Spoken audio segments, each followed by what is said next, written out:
How many times have you created an encounter for your TTRPG game of choice and found it just really did not go as interestingly as you expected? You picked what you thought were some cool enemies, something that maybe challenged or complemented your players' skill sets, and you said, okay, cool, they're gonna fight them in the cave, it's gonna be awesome. You have this grand vision of the battle in your head, and everybody walks up close together and hits each other while the spellcasters use cantrips.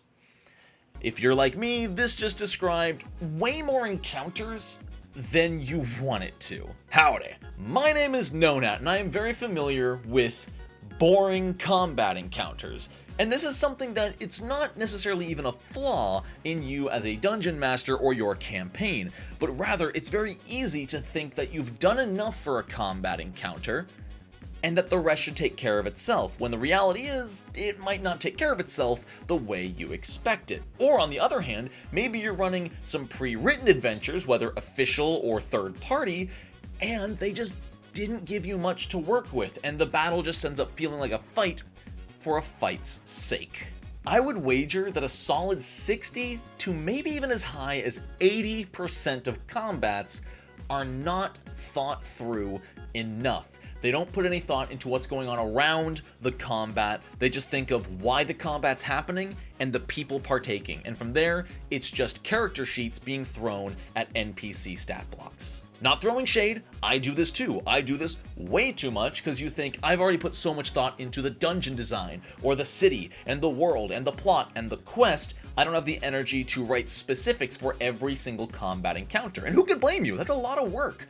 But I'm here today to talk about exactly how much a well thought out encounter can amplify the level of quality your campaign feels and shows, and just improve the experience not only of the players, but for you as the GM as well. So here's my top 5 tips to elevate your Pathfinder 2e combat. And don't worry, if you're not a fan of Pathfinder 2e, these tips will be applicable to most other systems as well. And stick around after the 5th tip, because I will be describing a recent combat I run where I applied all 5 of these tips, and it is by far the most interesting combat I've run in months. Tip number 1, elevate your combat. I mean that literally. Use elevation.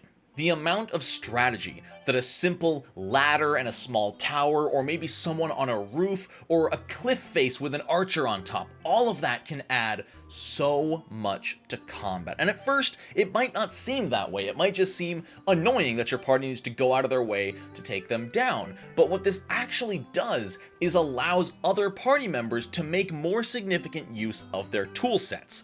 Let me paint you a picture. You're fighting an enemy archer on the ground.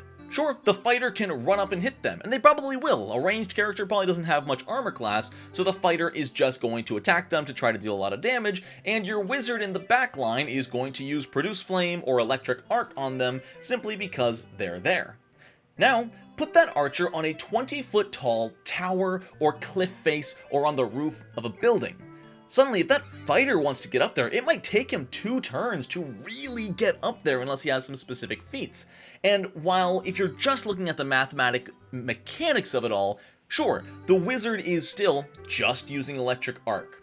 But when you don't have that first situation to compare it to, which you won't in an encounter, suddenly your wizard player feels infinitely more useful, because while the fighter might have to spend turns getting up to them, they can just say, I've got the archer, you focus on other people, and they can start slinging their spells vertically, or your ranger, or your gunslinger, or anyone with ranged options.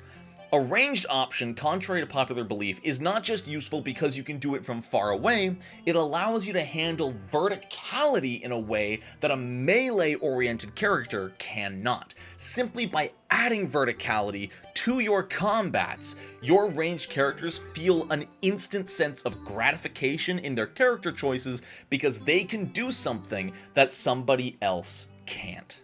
On top of that, it just makes the combat feel more believable, and it makes it feel like a living, breathing world And that leads perfectly into the sponsor for today's video, Plain Terrain by Moonlight Maps. Let's face it, terrain is one of the hardest things to do in person. Either you're paying top dollar for some pre-made battle maps, which might not match exactly what you want to do. You know, it might be close enough. I can't tell you the number of times I've used a close enough battle map because it was close enough. But what if it could be perfect? What if you could move that rock 4 squares to the right? What if you could add a bush or add a wall somewhere? Well, that is exactly what Moonlight Maps is doing for you. The goal for Plain Terrain is to provide you with the tools necessary to throw together your perfect custom battle map every single time you need it. And they do this by combining plain, themed, flat battle maps with little to no actual detail and a binder of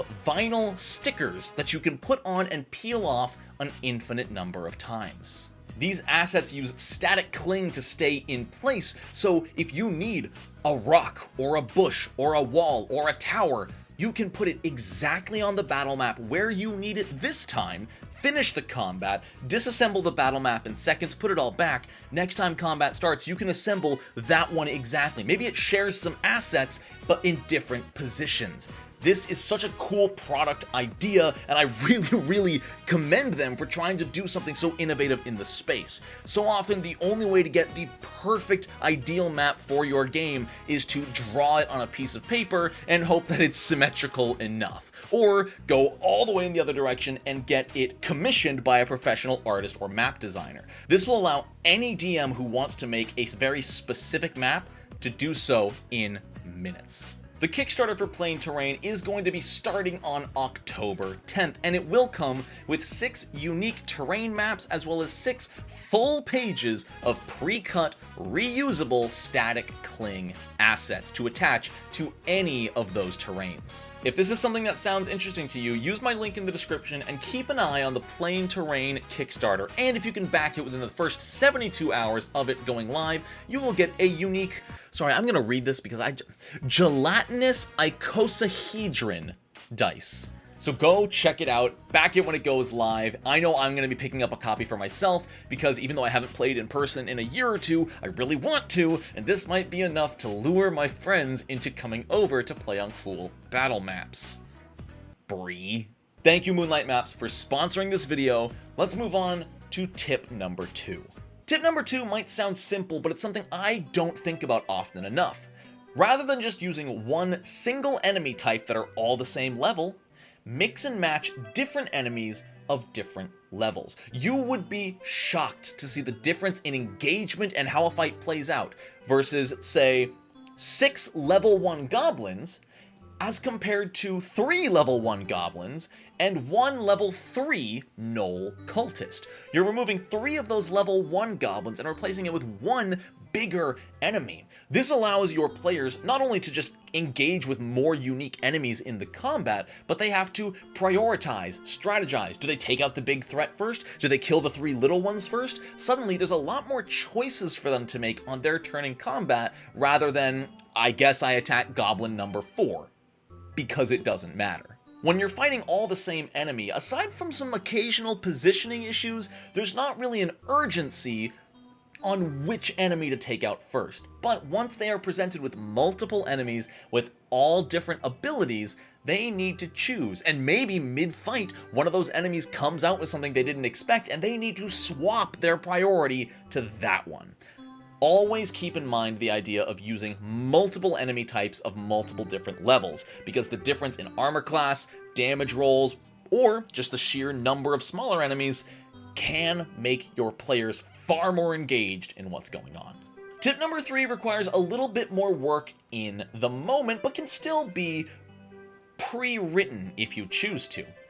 Tip number 3 is using the environment. This is the tip that you've all heard before, but it bears repeating. If there is something breakable in the environment, break it. Let it be broken. Maybe someone rolls a nat 1 on a spell attack roll. Maybe their spell goes awry and hits a nearby rock and shatters it. And those little bits of rubble scatter within a few feet of that rock, making difficult terrain. Just little things like that can make the environment its own NPC within an encounter, especially if you can do this regularly. Like I said, it's a lot harder and you might need to improvise on the spot, but what you can also do is pre-write specific little scenes in the environment, pieces of it that the enemies can use. And here comes a very, very hot take that some of you are going to strongly agree with and some of you are going to strongly disagree with.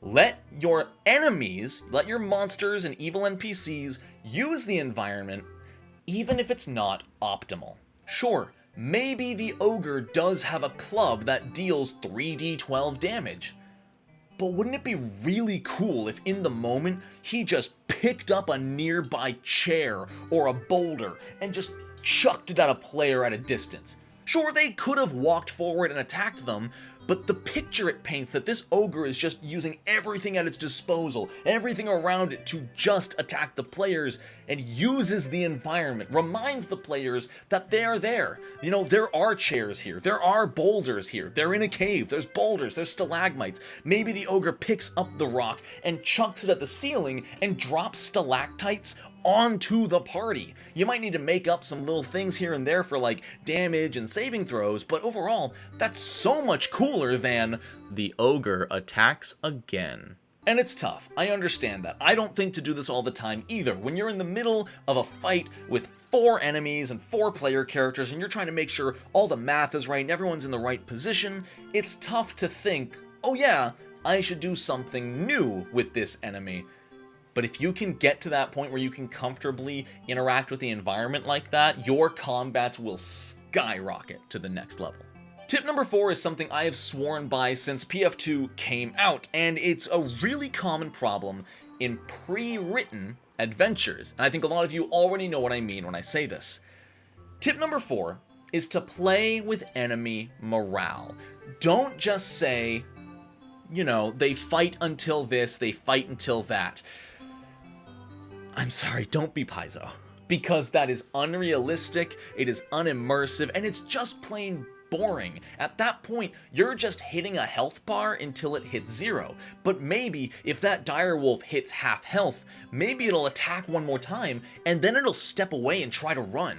You know, maybe it's gonna act like a cornered animal. Maybe those goblins, when you killed 3 of them, the last 2 still standing are gonna drop their weapons and beg for their life. Your players suddenly have a choice. It's not just, okay, all the goblins are dead, now we move on. Now it's, okay, 3 of the goblins are dead, the other 2 aren't fighting back. What do? Do we kill them? I say we kill them. No, that would be an evil act. They've surrendered. Yeah, but they're goblins. Well, and your party gets to discuss. They get to talk. They get to make a choice that impacts the world. If they let those goblins go, what do? And that's up to you as the GM. Do those goblins tell some of their friends about the party? And maybe the party finds goblins down the road who recognize them, who have heard tales of them and won't attack them because they know what happened. Maybe they do kill the goblins, and some of the other goblins now swear vengeance on the party. You can do so much with enemy morale. And obviously, every single fight doesn't need to turn into a massive story beat just because of the choice they made with the morale. Maybe they never see those goblins again, and it doesn't have any lasting effect down the road of the campaign.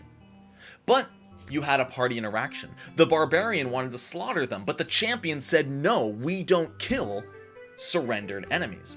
Maybe they butt heads, and boom, you just had character development in the middle of combat because the enemies didn't just say, kill us.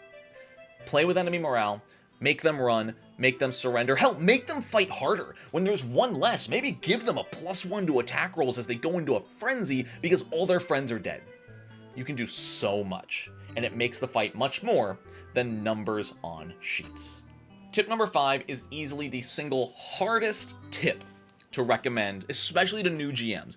This one I will classify as an advanced tip, only if you are looking for that next leg up to improve your combat. And that is giving completely new, unique abilities to familiar enemies. What does that mean? Well, earlier I mentioned that the ogre could throw a rock at stalactites on the ceiling. Suddenly that's an area of effect, everyone's making reflex saves or taking piercing damage from the stalactites. But you can also do this way ahead of time. Maybe you change how basilisks work in your game. Maybe basilisks in your game have a petrifying spittle attack. And it's not as complicated to make these new abilities as it might seem at first glance. Take a look at the stat sheet and what the monsters already have. The Basilisk has a plus 15 to hit. You don't need to reinvent it or do math because their dexterity is different, just take that plus 15 and apply that to the Spit. Now, we know the Spit wants to petrify. It's a petrifying Spit, so maybe it does less or maybe even no damage. Maybe instead of their 2d8 plus whatever damage of their bite, they just deal 1d8 flat damage. They spit on a party member, they go, ow, that stings, and that's when you ask for the saving throw. They're so used to basilisks petrifying with a gaze that as soon as their skin starts turning to stone from where they were spit on, suddenly everything's new. You know, you might have that player going, actually, that's not how basilisks work. And you as the DM get to go, I know. Make me a saving throw. And there's a lot of little choices you can make. You know, maybe because this is one action and it's an attack roll and it's doing damage already, maybe the saving throw is easier than resisting their gaze. You can play around with that. But the big thing you don't want to get caught up on, especially when it's just a one and done little thing like that, don't worry about making it perfectly balanced. If you're scared that you're going to TPK your party with one of these abilities, maybe dial it back. It's a lot easier for your party to stomp something and feel good about themselves than for you to stomp them and be like, okay, I guess the campaign's over. When in doubt, look at the rest of the stat sheet. Look at the saving throw on the petrifying gaze, maybe lower it a few points. Look at the damage on the bite, maybe lower it a little bit. We're basically combining these into one ability, so take the theme of both and reduce the power. The sky is the limit in a game like Pathfinder. You can do whatever you want. Maybe they're fighting a Cyclops. We'll give the Cyclops something like a Beholder Eye Laser. Just really pull things out of left field to keep your players on their toes. Because speaking from experience, while it's still fun to fight familiar enemies, when studying this game is your job, or, you know, like some of you, you might play it 3 times a week, you know a lot of these monsters inside and out. You know what a troll can and can't do. You know what a sea hag can and can't do. So when the GM pulls something out that's not on the stat block, that's not in the bestiary, that's when I get engaged. So maybe don't do this. Like I said, this is an advanced tip. Maybe don't do this for your first 1 or 2 campaigns, but if you've been playing for over a year or 2 and you're looking to spice up your combat, try writing your own abilities. It's a lot easier than trying to write a whole new monster from scratch. So adding 1 or 2 special features to existing monsters can do a lot. And so now that we've gone over all 5 tips, I want to tell you about the campaign I ran last month where I implemented all 5 of these. I implemented elevation, more than one enemy type, using the environment, playing with enemy morale, and adding completely new abilities and effects to existing monsters. So, my players are climbing a tower which has been infested and taken over by Urgathoa, goddess of the undead. On the final floor, they reach my boss fight, and I was fighting for what I wanted to be the boss to be. My players were level 6, so I settled on an undead dragon. But at the end of the day, the undead dragon itself has some flaws. Aside from its really cool Viscera breath weapon, it just attacks. And it's slowed, so it only gets 2 actions per turn. It's a really cool monster. Look at this thing, it's freaking rad. But it didn't do enough. I knew if I didn't add to this, the undead dragon, while a numerically accurate challenge for them, maybe I could make it elite to give it some bonuses, it was not enough. Not just because of the mechanics, but because it wasn't interesting enough to be a boss fight. A boss, to me, should do more than just attack back. So, I added 2 new features. I added an undead bard. There's an NPC or a monster that I used for this that I changed how it works. Rather than just giving a flat buff to its allies, as long as it was playing, the dragon got a 3rd action. The undead dragon is balanced because it only gets 2 actions per turn, but suddenly you give that thing all 3 actions like it shouldn't have, and it becomes a monster. It's attacking more, it's doing more. And to make it more interesting, that bard was 30 feet in the air on a platform attached to the wall. You know, combat started and he was just a pile of bones, but as soon as the dragon engaged with the party, the bones animated into this undead bard and it started playing to empower the dragon. I'm playing with elevation. I'm also playing with more than one enemy type and enemy level. You know, the dragon's level 7, this bard is only level 2. Its armor class, its saving throw, its hit points are incredibly low. So, while our fighter and monk and rogue could all do nothing, the sorcerer's first turn was zapping this thing to pieces because thanks to the Arcana check or perception or something like that, they learned that it was clearly empowering the dragon. You know, I described how the dragon was moving faster with the music. So he electric arcs both of them.